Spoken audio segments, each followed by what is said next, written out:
video mới nít thonនៅដងស្ទឹងសៀមរាបចឹងនេះនោះខ្ញុំធ្វើដំណើរពីភ្នំពេញទៅដល់សៀមរាបដើម្បីចុះទៅផ្ទះចឹងទៅមានពេលវេលាមួយចំនួនក៏សាកដើរលេងនៅដងស្ទឹងសៀមរាបទេសភាពស្អាតម្យ៉ាងម្នាក់ពីទីក្រុងភ្នំពេញប៉ុន្តែសម្រាប់ភ្ញៀវទេសចរស្ងាត់មែនទែនហើយជាម៉ោង7:08សំបីតែអ្នកធ្វើដំណើរទៅធ្វើការក៏មានអារម្មណ៍ថាស្ងាត់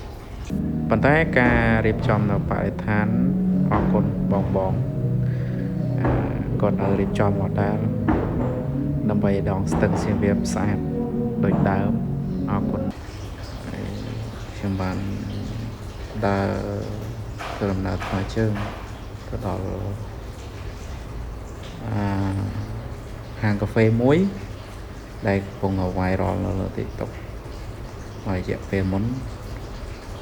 គឺហាងកាហ្វេស្បូវកាហ្វេអញ្ចឹងនៅជាប់នឹងដងស្ទឹងសៀមរាបជាងហ្នឹងកាហ្វេរបស់គាត់ឆ្ងាញ់ដែរ